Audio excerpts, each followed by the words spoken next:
Bonjour et bienvenue dans le Cercle Postpartum, le podcast qui parle de postpartum. Aujourd'hui, on se retrouve pour un épisode en 2 parties autour de bébé. Un épisode pratico-pratique, comme j'aime le dire. Et donc aujourd'hui, je vais te parler des soins d'hygiène pour les bébés. Les soins d'hygiène font souvent peur aux jeunes parents qui ont leur premier enfant. Sois sereine, il n'y a rien de très compliqué au final.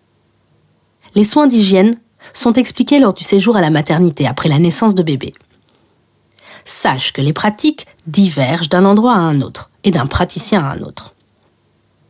Mais comme toujours en parentalité, chacun y va de son grain de sel et aime partager son expérience personnelle. Les pratiques ont également évolué dans le temps, ce qui fait que tu ne feras pas forcément comme maman, belle-maman ou grand-maman. Comme dans tous mes épisodes, j'aime te donner une information claire et recherchée afin de te préparer. Ma devise pour un postpartum heureux, il faut un postpartum préparé, entouré et réalisé. Les soins d'hygiène, ça commence dès la naissance. Il est admis à présent que le bain à la naissance n'est plus recommandé. Il refroidit trop le nouveau-né qui a surtout besoin d'un bon pot à pot. Tu peux réécouter l'épisode numéro 1 sur le postpartum immédiat si tu as besoin de plus d'informations sur le pot à pot.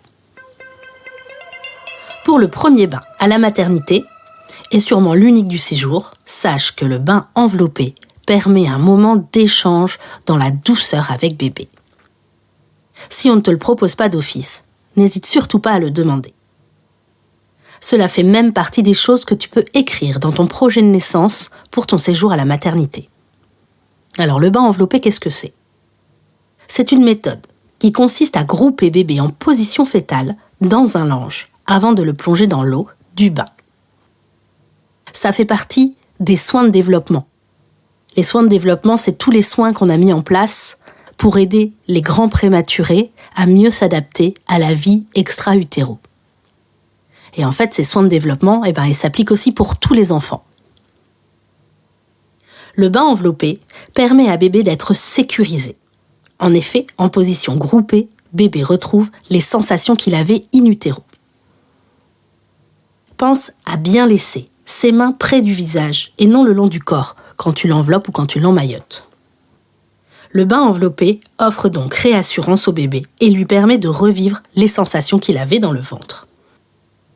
Ce moment est un moment fort de partage et de création du lien avec les parents. Et même si c'est le premier bain, que c'est ton premier enfant, ne sois pas effrayé de faire toi-même. Le soignant te guidera et te montrera que tu as toutes les compétences qu'il faut. Si tu n'es pas très à l'aise au départ, n'hésite pas à faire le bain à 4 mains avec le coparent ou avec le soignant si tu es seul. Ce moment va renforcer ta confiance en toi. Lors du déroulé du bain, colle bébé contre une des parois, soit au niveau de ses pieds, soit sur un côté. Cela va le rassurer en lui donnant un contenant. Parle à ton bébé. Tu vas le voir, c'est valable pour tous les soins et tout le temps. Cela prévient ton enfant qu'il va se passer quelque chose. Et encore une fois, cela rassure. Alors attention, je ne parle pas du bain thalasso que l'on voit beaucoup sur les réseaux sociaux, qui est très populaire. Moi, je vous parle juste du bain enveloppé. Une méthode de soins de développement simple. L'objectif, c'est de ne pas brusquer bébé, de l'apaiser et de créer du lien. Autrefois, on savonnait les bébés sur la table allongée. On les mettait tout nus, on prenait un gant, on le savonnait de la tête aux pieds et on le plongeait dans l'eau. Cela ne se fait plus. Cela refroidissait beaucoup les enfants et en plus, c'était très désagréable et les bébés pleuraient énormément. Et c'est tout le contraire de ce qu'on recherche. Alors, le principe de base pour le bain de bébé. Vous l'installez sur le plan de change, où il y a déjà la serviette étalée. Vous le déshabillez doucement en couvrant à chaque fois avec le lange les parties que vous venez de déshabiller, pour que bébé ne soit jamais exposé à nu. Vous pouvez déjà le garder en position groupée, comme ça il est rassuré. Une fois déshabillé, vous pouvez l'envelopper dans le lange et le rassurer dans vos bras, lui parler doucement. Une fois bébé déshabillé, vous le rassurez. Vous placez ses petites mains devant son visage, éventuellement le pouce dans la bouche, et vous le bercez un petit peu. vous l'entourez complètement du linge, et alors doucement, vous le prenez contre vous. Et quand il est prêt, calme, vous l'emmenez délicatement dans le bain. Quand bébé est bien, vous laissez le linge tomber dans l'eau et vous pouvez laver bébé. Et à la fin, lorsque vous sortez bébé, doucement encore une fois, vous l'enveloppez dans la serviette. Vous prenez encore un temps pour l'apaiser en lui parlant et ensuite, vous pouvez le sécher et passer aux autres soins. Maintenant que j'en ai fini avec le bain, je vais te parler de quelque chose qui s'associe bien au bain et surtout qui s'associe aux soins des premiers jours. C'est le soin du cordon ombilical. Alors, c'est pareil, le soin du cordon, on en fait toute une histoire, alors que c'est vraiment quelque chose d'hyper simple. Déjà, une chose qu'il faut savoir, c'est qu'il n'y a aucun nerf dans le cordon. Donc, ce n'est absolument pas douloureux pour l'enfant. Les recommandations, à l'heure actuelle, ne sont plus de désinfecter le cordon. Il faut savoir que la complication du soin de cordon, c'est l'infection du cordon. On appelle ça l'omphalite. En France, l'incidence de cette infection est de 0,034%. C'est bien extrêmement rare. C'est pourquoi les recommandations à l'heure actuelle ne sont plus dans les pays développés à la désinfection du nombril, mais simplement au lavage, au séchage. Pour le soin du cordon, on te montrera plein de trucs à la maternité. Il est possible qu'on te montre encore la désinfection avec la compresse, on passe dans un sens et puis dans l'autre. Ok, certaines maternités en sont encore là, mais les recommandations à l'heure actuelle, c'est simplement de laver à l'eau et au savon et surtout de bien rincer et de laisser un séchage naturel. Il est important de bien le sécher parce que pour qu'il cicatrise et pour qu'il sèche, il ne faut pas qu'il reste dans l'humidité. Donc, quand tu donnes le bain à ton bébé, après tu sèches bien le cordon. Et les jours où tu lui donnes pas de bain, tu laves le cordon une fois par jour avec un coton, de l'eau tiède, du savon. Tu rinces bien et tu sèches ou tu laisses sécher naturellement. C'est tout, vraiment pas compliqué. Si le cordon sointe un petit peu, quand il sèche, qu'il commence à se décoller, ça peut sointer. Tu peux nettoyer avec un coton-tige, pareil, tu mouilles, tu nettoies, plus précisément sur les bords avec le coton-tige et tu sèches bien. Pas besoin d'envelopper le cordon dans une compresse. Ça n'a pas d'utilité non plus. Il faut juste veiller à ce que le cordon ne soit pas dans la couche pour ne pas qu'il y ait des urines qui puissent remonter sur le cordon. Donc, on passe la couche en dessous et ça va sécher. Et le cordon tombe entre 5 et 20 jours après la naissance. Il n'y a pas grand-chose à faire de plus sur ce cordon. Il n'y a pas besoin de se prendre la tête. Et puis, si tu constates de fortes rougeurs, une odeur particulière, si tu as l'impression qu'il soigne beaucoup, tu consultes, c'est comme à chaque fois. Et c'est tout pour le soin du cordon. Pas plus de choses. Et une fois qu'il est tombé, on continue la même chose. On nettoie à l'eau et au savon, on vérifie que le nombril est propre quand tu fais le bain ou quand tu fais pas le bain. De toute façon, ce nombril, tu vas le voir à chaque fois que tu lui changes la couche. Donc, je peux te dire que tu vas le voir plusieurs fois par jour. Donc, tu as tout le temps de le surveiller. Et on se prend pas plus la tête que ça. Après cet aparté sur le bain à la maternité, je te propose le déroulé des soins quotidiens de ton bébé à la maison. Bah oui, c'est ce qui t'intéresse. Alors, on va continuer sur le thème du bain. On le fait comment et quand? Alors, pour le quand, en fait, ça va dépendre de ton bébé et de votre rythme. Il n'y a pas vraiment de règle, le matin ou le soir, c'est comme vous le sentez, quand c'est le moment propice pour votre bébé. Le bain pour le nouveau-né ou le tout petit bébé, qui ne rampe pas et ne touche pas encore à tout, il n'y a pas besoin de le faire tous les jours. Tous les 2 à 3 jours, ça suffit. Après, comme toujours, on s'adapte. Si bébé a transpiré comme un dingue à la sieste, on fait un bain, même si c'était déjà le cas la veille. Idem s'il y a un gros débordement de couches, ou si bébé est malade avec plein de vomitos, on fait un bain sans hésitation. Pour le bain, l'eau doit être à 37 degrés, dans une pièce chauffée. Sauf si c'est la canicule, bien sûr. On met tout à proximité. Le savon, la serviette. Attention, pour le bain, on a toujours son bébé à l'œil et on tient toujours son bébé. Après, c'est super simple. On met bébé dans l'eau, on le savonne doucement avec un savon doux, la tête aussi, le visage juste à l'eau claire.